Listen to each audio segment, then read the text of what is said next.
Hello children, welcome to the fourth session of lesson Reproduction, the Generating System.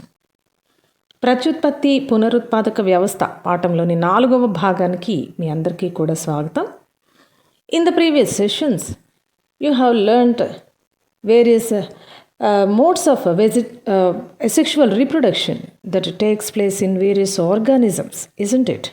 మీరు ఇంతకుముందు సెషన్లో అలైంగిక ప్రత్యుత్పత్తి విధానం వివిధ జీవుల్లో ఏ విధంగా జరుగుతుందనేది చూశారు. అలాగే the vegetative propagation is also a type of asexual reproduction that takes place in plants. Both natural and artificial propagative methods you have seen. So అలాగనే మొక్కలలో జరిగేటటువంటి అలైంగిక ప్రత్యుత్పత్తి విధానము అయినటువంటి శాఖ్యోత్పత్తిని గురించి, మరి సహజమైనటువంటి విధానాలు, అలానే కృత్రిమైనటువంటి విధానాలు ఇంతకుముందు సెషన్స్లో మీరు చూడటం జరిగింది. And in this session you are going to learn about the asexual reproduction takes place in various organisms by means of spores. మరి సిద్ధ బీజాల ద్వారా వివిధ జీవుల్లో జరిగేటటువంటి అలైంగిక ప్రత్యుత్పత్తి విధానం గురించి మీరు ఈ సెషన్లో నేర్చుకుంటున్నారు. And also the sexual reproduction undergoes in humans, మానవుల్లో జరిగేటటువంటి మరి లైంగిక ప్రత్యుత్పత్తి విధానం గురించి కూడా తెలుసుకుంటారు. So without any late, come and join with me in the lesson. First of all we will see an activity to observe the growth of bread mold. Aim of the activity is to observe common mold or bread mold. మరి మనం చూడబోతున్నటువంటి ఈ ప్రయోగశాల కృత్యం యొక్క ఉద్దేశము రొట్టె పైన ఏర్పడే బూజును పరిశీలించుట. What are the required material for the conduction of this activity? మరి దీనిని, ఈ ప్రయోగాన్ని చేయటానికి మనకు ఏ విధమైనటువంటి పదార్థాలు, పరికరాలు అవసరం? Materials required: bread, glass slide, cover slip, microscope, polythene cover and water. Bread, గాజు slide, cover slip, microscope, polythene cover, నీరు, ఇవన్నీ కూడా మనము చేయవలసినటువంటి ప్రయోగానికి కావలసినటువంటి పదార్థాలు. First of all, what do we do? ఏం చేయాల్సి ఉంది? Leave a bread slice in air for an hour. So 1 గంట పాటు బ్రెడ్ ముక్కను గాలి తగిలేలాగా ఉంచాలి. That enables the bread slice to be contaminated by spores. So అలా చేయటం వలన బ్రెడ్ ముక్క గాలికి ఎక్స్పోజ్ అయ్యి గాలి తగిలేలాగా ఉండటం వలన ఏవైనా బ్రెడ్కి సంబంధించినటువంటి బ్రెడ్ మీద పెరిగేటటువంటి బూజు తాలూకా సిద్ధ బీజాలు మరి దానికి చేరేలాగా చేస్తున్నామన్నమాట. Then place it in a polythene cover and sprinkle some water. ఇప్పుడు దానిని ఒక పాలిథిన్ కవర్లో ఉంచి 1 గంట తర్వాత కొద్దిగా దాని మీద నీటిని చల్లాల్సి ఉంటుంది. Close the polythene cover and place it in a warm place for 4 to 5 days. ఇప్పుడు ఆ పాలిథిన్ కవర్ను మూసి ఉంచి దానిని కిచెన్లో వెచ్చగా ఉండేటటువంటి ప్రదేశంలో 4 నుండి 5 రోజుల పాటు ఉంచాలి. Meanwhile, avoid opening the cover and observe it for growing mold every day. మరి ఈలోపు ఈ 4-5 రోజుల పాటు కవర్ను తెరవకుండా ప్రతిరోజు బూజు యొక్క పెరుగుదల కోసం పరిశీలిస్తూ ఉండాలి. After finding white thread like growth with black or greenish heads on surface, ensure that the sample is ready. So ఎప్పుడైతే ఆ బ్రెడ్ స్లైస్ మీద మనకు నల్లని లేదా ఆకుపచ్చ రంగు మరి హెడ్స్ అంటే తల భాగాలు కలిగినటువంటి ప్రదేశాలు ఎప్పుడైతే బ్రెడ్ మీద కనిపిస్తాయో అప్పుడు మనం పరిశీలించవలసినటువంటి శాంపిల్, నమూనా రెడీగా ఉంది అని మనకు అర్థం అవుతుంది.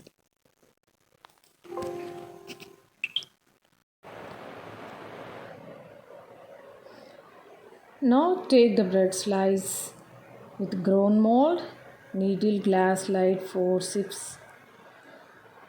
brush, etc.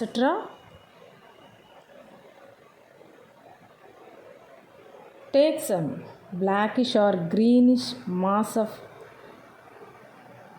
bread mold on glass slide with the help of a forceps and spread it over the slide with the help of a needle.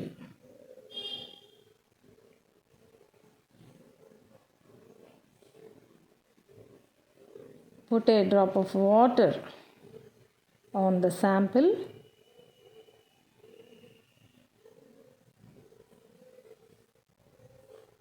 When we observe the sample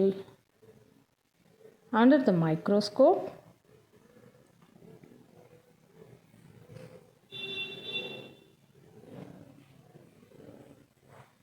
we can see sample like this.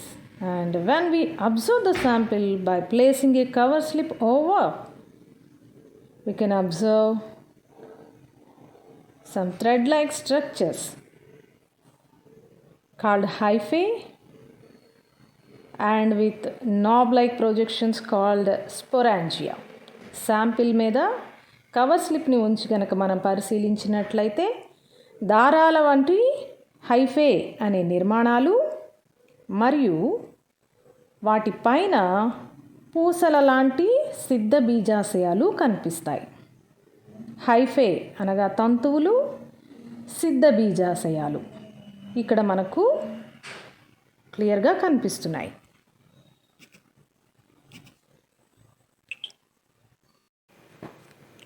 So what are the precautions to be taken while conducting the experiment?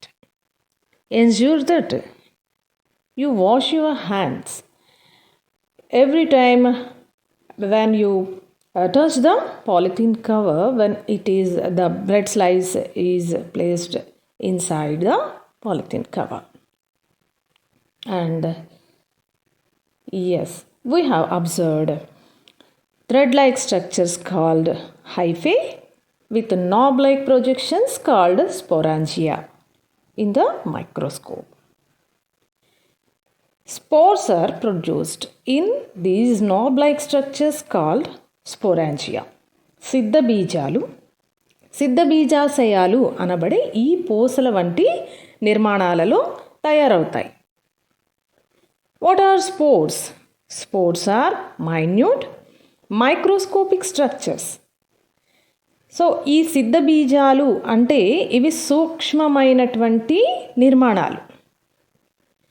When they filled in sporangia, the sporangia burst out to spread spores in air. You are watching sporangia and spores in this picture. ఎప్పుడైతే ఈ సిద్ధ బీజాశయాల్లో నిండిపోయాయో అప్పుడు సిద్ధ బీజాశయం పగిలి సిద్ధ బీజాలు అనేవి గాలిలోకి విడుదలవుతాయి. మనము ఈ పిక్చర్లో సిద్ధ బీజాశయాన్ని మరియు సూక్ష్మమైనటువంటి ఆ సిద్ధ బీజాలని కూడా చూస్తున్నాం. When these spores they fall on surfaces, they germinate whenever the favorable conditions appear. ఈ సిద్ధ బీజాలు మరి ఉపరితలాల మీద పడి చేరి అనుకూల పరిస్థితులు ఏర్పడినప్పుడు మొలకెత్తి అవి తంతుయుతమైనటువంటి జీవిగా ఏర్పడుతుంది. Remember germinating of mushrooms when the first rainfall reaches the earth soil. So ఎప్పుడైతే నేలను తొలకరి వర్షము తాకిందో అప్పుడు మరి పుట్టగొడుగులు మొలకెత్తటాన్ని మనం గుర్తు చేసుకుందాం. How do they germinate? ఏ విధంగా అవి మొలకెత్తుతున్నాయి all of sudden? These mushrooms also reproduce through spores. The cup-like structure present at the topmost part of the hyphae, that is called basidium. So బెసిడియం అనేటటువంటి ఆ కప్పు లాంటి నిర్మాణం ఏదైతే ఉందో పుట్టగొడుగులో they produce spores and they release out spores. Those spores, when they fall on the surface, when they fall on the soil, they wait till the favorable conditions appear. That means the first rainfall. That means the moisture present in the soil. So ఎప్పుడైతే ఈ సిద్ధ బీజాలు మరి ఆ బేసిడియం నుంచి బయటికి వెళ్ళాయో అవి నేలలో చేరి మరి ఆ వర్షము అంటే నేలలో ఏర్పడేటటువంటి ఆ తేమ కోసము వెయిట్ చేస్తూ ఉంటాయి. When the favorable conditions appear, then each spores will germinate as the new mushroom. So ఎప్పుడైతే ఈ సిద్ధ బీజాలు మరి వర్షం పడి నేలలో తేమ చేరిందో వెంటనే అవి మొలకెత్తి పుట్టగొడుగులు ఏర్పడటం అనేది జరుగుతుంటుంది. సో ఇంకా fern plant is a pteridophyte that undergo alternation of generations. That means showing asexual phase and sexual phase alternatively during their life cycle. Fern మొక్క ఇది టెరిడోఫైటా విభాగానికి చెందింది. తన జీవిత చరిత్రలో కొంతకాలం పాటు అలైంగిక దశను కొంతకాలం పాటు లైంగిక దశను చూపుతుంది. That means it undergoes sexual reproduction for some time and asexual reproduction for some time during it's life cycle. So ఈ మొక్క కొంతకాలం పాటు లైంగిక దశను లైంగిక ప్రత్యుత్పత్తిని చూపుతుంది, అలాగే మరి కొంతకాలం పాటు అలైంగిక ప్రత్యుత్పత్తిని చూపుతూ ఉంటుంది. So this condition is known as alternation of generations. తరాల ఏకాంతర దశలు అని అంటారనమాట. During asexual phase fern reproduces by means of spores. మరి అలైంగిక దశలో ఇది సిద్ధ బీజాల ద్వారా ప్రత్యుత్పత్తిని జరుపుతుంది. We will observe clusters of brown dot-like structures on the lower surface of matured leaves in fern. This is a fern leaf. So మనము ఆకుల పైన గుంపులుగా ఉండేటటువంటి అనేక గోధుమ రంగు చుక్కలను గమనిస్తూ ఉంటాం ముదురు ఆకుల మీద. These dot like structures are known as sporangia or sori. ఈ చుక్కల్లాంటి ఈ గోధుమ రంగు చుక్కల్లాంటి నిర్మాణాలను మనము సిద్ధ బీజాశయాలు లేదా సోరై అని పిలుస్తాం. Sporangia bearing leaves are known as sporophylls or fronds. అలాగే ఈ సిద్ధ బీజాలను కలిగినటువంటి ముదురు పత్రాలను సిద్ధ బీజాశయ పత్రాలు లేదా ఫ్రాండ్స్ అని పిలుస్తాం. These spores from sori, they fall on ground and they get germinate to grow as a gametophyte. Gametophyte is the structure, the sexual structure that undergoes sexual reproduction in fern. So ఎప్పుడైతే ఈ సిద్ధ బీజాలు నేలని చేరుతాయో అవి మొలకెత్తి గ్యామెటోఫైట్గా మారుతాయి. Gametophyte అనేటటువంటిది మరి fern మొక్క యొక్క ఒక లైంగిక ప్రత్యుత్పత్తిని జరిపే నిర్మాణం.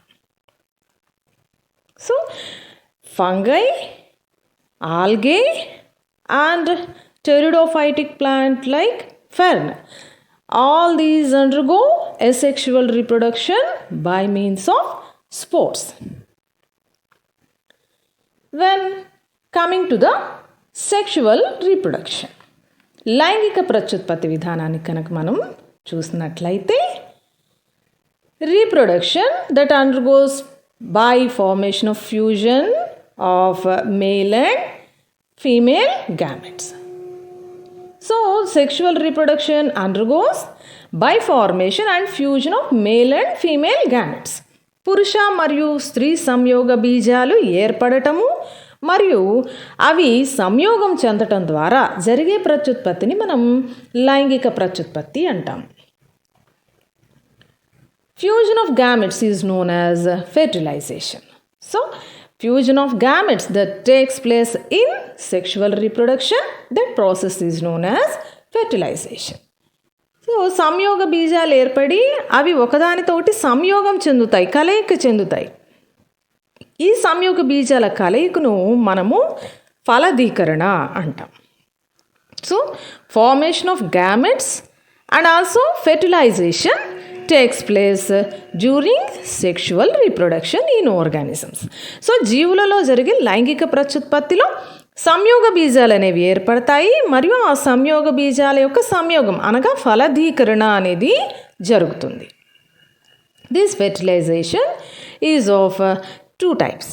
ఈ ఫలదీకరణ జీవుల్లో 2 రకాలుగా ఉంటుంది. వన్ ఈజ్ ఎక్స్టర్నల్ ఫెర్టిలైజేషన్, బాహ్య ఫలదీకరణ. What is this?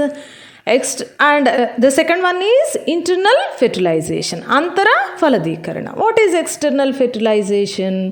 External fertilization is the fertilization that undergoes outside female body. స్త్రీ జీవి శరీరం వెలుపల జరిగేటటువంటి ఫలదీకరణను అంటే if the fertilization undergoes outside the female body, స్త్రీజీవి శరీరంలో కాకుండా స్త్రీజీవి శరీరం వెలుపల జరిగేటటువంటి ఫలదీకరణను బాహ్య ఫలదీకరణ అంటాం. అలానే fertilization that takes place in female body is known as internal fertilization. స్త్రీజీవి శరీరం లోపల జరిగేటటువంటి ఫలదీకరణను మనము అంతర ఫలదీకరణ అంటాం. మరి in which of the organisms external fertilization undergoes? In fish and frog. So చేపల్లోనూ కప్పలలోనూ బాహ్య ఫలదీకరణ జరుగుతుంది. అలాగే in insects, reptiles, birds and mammals internal fertilization takes place. అలాగే మరి కీటకాలు, సరీసృపాలు, పక్షులు, క్షీరదాలలో అంతర్ఫలదీకరణ జరుగుతూ ఉంటుంది. Now coming to the sexual reproduction that takes place in mammals as well as humans. So మానవులలో అంటే క్షీరదాలలో జరిగేటటువంటి లైంగిక ప్రత్యుత్పత్తిని మనం ఇప్పుడు చూడబోతున్నాము. అనగా మానవులలో మరి లైంగిక ప్రత్యుత్పత్తి ఏ విధంగా జరుగుతుందో చూస్తాం. Yes, in human beings, reproductive organs varies among males and females. Not only in humans, in mammals. మరి క్షీరదాలన్నిటిలోని పురుషులు జీవులు మరియు స్త్రీ జీవులు, ఈ పురుష జీవులు స్త్రీ జీవులలో ఉండేటటువంటి ప్రత్యుత్పత్తి అవయవాలు ఒకే విధంగా ఉండడం జరగదు. వేరువేరుగా ఉండేటటువంటి ప్రత్యుత్పత్తి అవయవాలు ఉంటాయి. And coming to male reproductive system in human beings. So మానవులలో మరి పురుష ప్రత్యుత్పత్తి వ్యవస్థను కనుక చూసినట్లయితే a pair of testes, a pair of vas deferens and an urethra that is enclosed with penis, the male outer organ. So ఇవన్నీ కూడా పురుష ప్రత్యుత్పత్తి వ్యవస్థలో ఉంటాయి. ముష్కాలు ఒక జత శుక్రవాహికలు, అలాగనే మేహనము అనే శరీరం వెలుపలికి కనిపించే పురుష అవయవము మరి లోపల ప్రసరించేటటువంటి ప్రసేకము అనేటటువంటి ఒక నాళం. ఇవన్నీ పురుష ప్రత్యుత్పత్తి వ్యవస్థలోని భాగాలు. In male human reproductive system a pair of testes are there. These testes are located in sockets called scrotum. మరి పురుష ప్రత్యుత్పత్తి వ్యవస్థలో ఉండి ముష్క గోణులు అనే సంచిలో ఇమిడి ఉంటాయి. They are embedded inside scrotum. These testis contain lobules and these lobules contain seminiferous tubules. Seminiferous tubules are small, highly coiled tube-like structures. So ఏముంటాయి ముష్కాలలో? ముష్కాలలో అనేక లంబికలు ఉంటాయి. ఈ లంబికలలో చిన్నగాను బాగా ఎక్కువగా మెలితిరిగినటువంటి నాళికలు ఉంటాయి. నాళికలు tubules means they are smaller than tubes. మరి నాళికలు అంటే నాళాల కంటే చిన్నవి, లేదా they are thinner than tubes అని అర్థం అన్నమాట. నాళాల కంటే సన్ననివి, చిన్నవి అని అర్థం నాళికలు అంటే. సో ఇలాంటి చిన్న మెలితిరిగిన నాళికలు ఉంటాయి, వాటిని శుక్రోత్పాదక నాళికలు అని అంటాం అన్నమాట. అండ్ దీస్ శుక్రోత్పాదక నాళికలు seminiferous tubules they produce sperm cells. So ఈ శుక్రోత్పాదక నాళికలు ఏం చేస్తాయి? శుక్రకణాలని ఉత్పత్తి చేస్తూ ఉంటాయి. That process is known as spermatogenesis. Spermatogenesis అంటారు ఈ ప్రాసెస్ని, ప్రక్రియని. ఏది? శుక్రకణాలు విడుదలయ్యేటటువంటి ప్రక్రియని. From which of the parts these sperm cells will be produced? From శుక్రోత్పాదక నాళికలు, seminiferous tubules. You can see seminiferous tubules in this picture, isn't it? And vas efferentia. Vas efferentia are tubules, another type of tubules. They connect sperm cells and store them in epididymis. So ఈ శుక్ర నాళికలు అనేటటువంటివి ఏం చేస్తాయి? Was efferentia means శుక్ర నాళికలు. ఇవి మరి ఈ శుక్రోత్పాదక నాళికలు తయారు చేసినటువంటి శుక్రకణాలని గ్రహించి ఎపిడిడిమిస్ అనేటటువంటి నిర్మాణంలో నిల్వ చేస్తాయి. Then sperm cells are moved to vas deferens and then urethra of penis. అక్కడ నుండి మరి ఎపిడెడిమిస్ నుండి శుక్రకణాలు మరి ఎపిడెడిమిస్లో కొంతకాలం నిలువున్న తర్వాత ఈ శుక్రకణాలు శుక్రనాళం వాస్ డిఫరెన్స్లోనికి చేరి అక్కడ నుంచి యురెత్రా ప్రసేకంలోనికి ప్రవేశిస్తాయి. Through urethra, sperm cells expel out of body. So urethra ద్వారా ఈ స్పెర్మ్ సెల్స్ అనేటటువంటివి ఎక్కడికి? బయటికి వెలువడతాయి. There are some additional glands are there in male reproductive system. Those are known as accessory glands.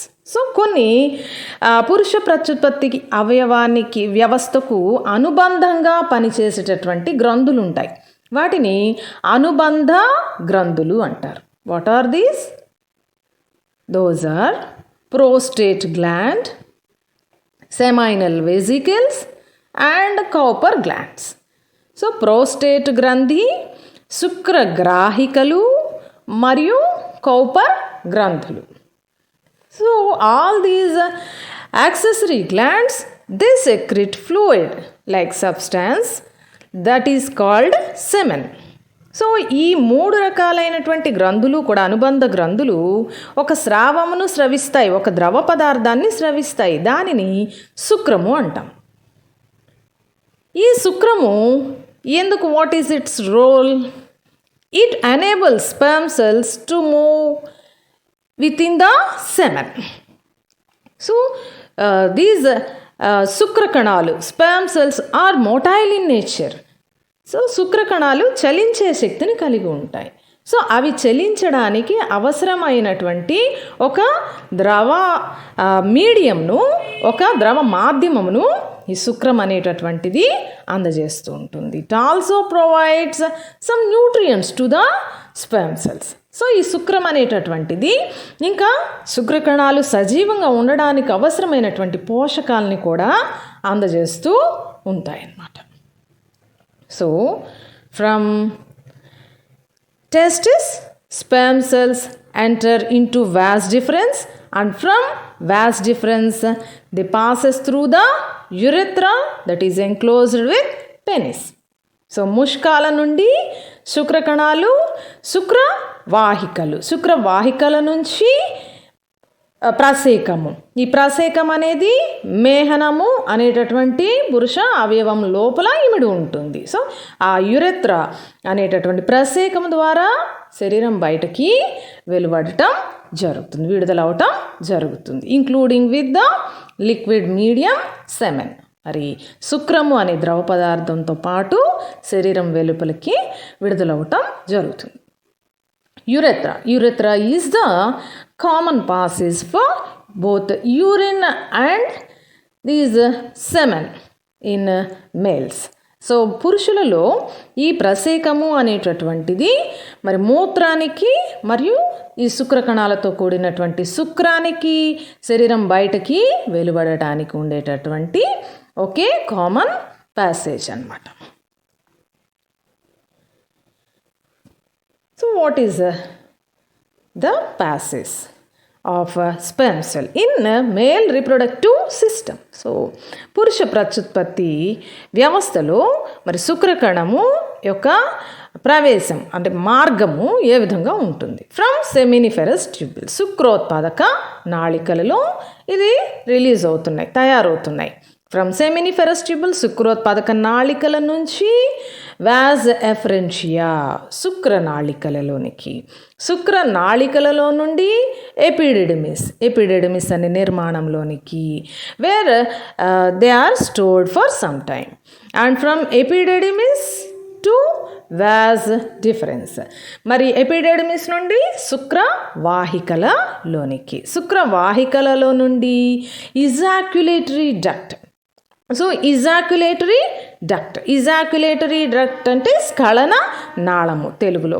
మరి స్ఖలన నాళము అంటే ఈ స్ఖలన నాళము మరి రెండు వాజ్ డిఫరెన్సెస్ అంటే రెండు శుక్రవాహికలు కలిసేటటువంటి ప్రదేశంలో ఏర్పడిన నాళాన్ని స్ఖలన నాళం అంటాము. Through ejaculatory duct into urethra of penis.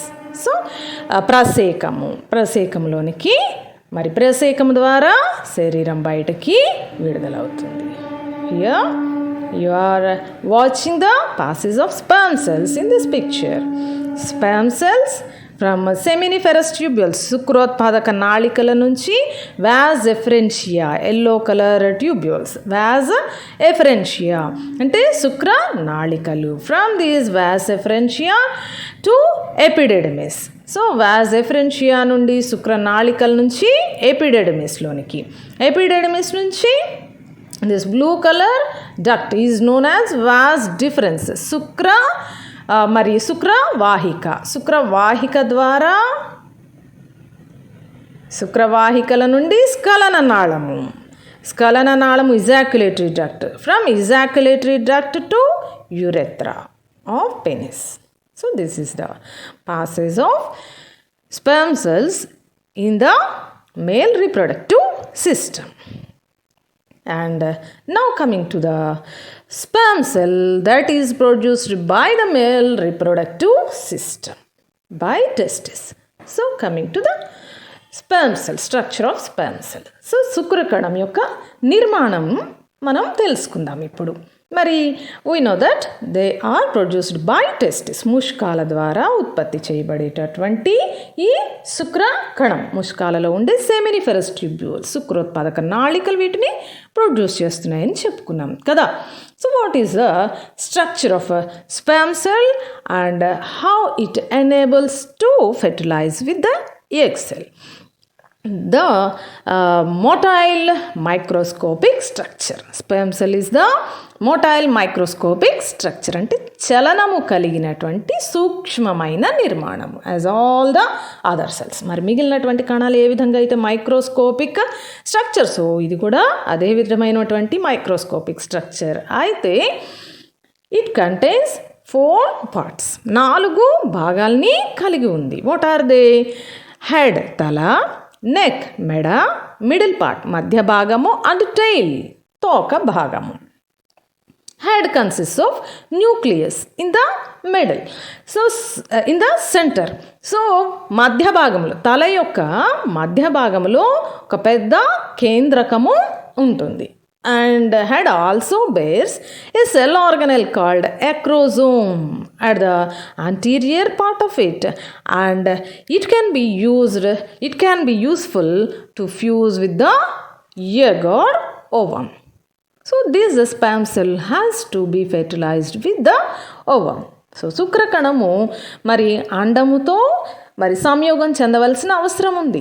That's why the head part bears. So తల భాగము అక్రోజోమ్ అనేటటువంటి ఒక నిర్మాణాన్ని కలిగి ఉంటుంది. Actually it is a cell organelle. మరి కణాలలో ఏముంటాయి, కణాంగాలు ఉంటాయి కదా. సో ఇది ఒక రకమైన కణాంగము అనుకోవాలన్నమాట. సో ఈ అక్రోజోమ్ ఎందుకు ఉపయోగపడుతుంది? It helps in the fusion of sperm cell with the egg cell. So అండముతో ఈ శుక్రకణము సంయోగం చెందే సమయంలో ఈ అక్రోజోమ్ అనేటటువంటిది ఉపయోగపడుతుంది. Head attaches with middle part by means of neck. So మెడ భాగము ఏం చేస్తుంది? తల భాగాన్ని, మధ్య భాగాన్ని రెండింటిని కూడా కలుపుతుంది. And mitochondria are present in the middle part. మరి మధ్య భాగంలో ఏముంటుంది? మైటోకాండ్రియా ఉంటాయి. You know that mitochondria are responsible for releasing energy by conducting the process respiration, cellular respiration. మరి మనకు తెలిసినటువంటి విషయమే.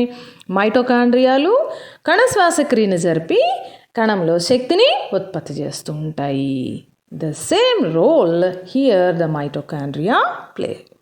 సో ఇక్కడ కూడా అదే రకమైనటువంటి రోల్ని ఇవి ప్లే చేస్తూ ఉంటాయి. They release energy for the movement of sperm cell. So శుక్రకణము చలించడానికి అవసరమయ్యేటటువంటి శక్తిని ఇక్కడ ఈ మైటోకాండ్రియా విడుదల చేస్తూ ఉంటాయి. And what is the role of tail? మరి తోక యొక్క మరి పాత్ర ఏంటి ఇక్కడ? The tail propels the sperm. So ఈ తోక అనేటటువంటిది within the liquid medium.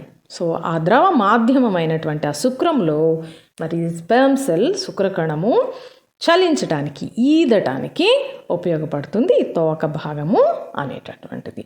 So ఈ స్పెర్మ్ సెల్ అనేటటువంటిది ఈ విధంగా నిర్మితమై ఉండి it is structurized with all these 4 parts and it enables to be motile within the male reproductive system as well as in the female reproductive system. మరి ఈ శుక్రకణం అనేటటువంటిది ఈ విధంగా 4 రకాలైనటువంటి భాగాలతో నిర్మితమై ఉండి మరి చలించేటటువంటి శక్తిని కలిగి ఉంది. పురుష ప్రత్యుత్పత్తి వ్యవస్థలో మాత్రమే కాదు, స్త్రీ ప్రత్యుత్పత్తి వ్యవస్థలో కూడా. So as internal fertilisation takes place in human beings. మరి మానవులలో ఎటువంటి ఫలదీకరణ? అంతర్ఫలదీకరణ జరుగుతుంది. That means fertilisation takes place inside female body. సరే, కాబట్టి స్త్రీజీవి శరీరం లోపల ఫలదీకరణం జరుగుతుంది. కాబట్టి మరి స్త్రీజీవి శరీరం లోపల కూడా చలించే శక్తిని కలిగి ఉంది ఈ విధంగా ఈ శుక్రకణం అనేటటువంటిది. So the remaining part of the lesson we will discuss in the next session, children. Until then, bye. Study well and grow well.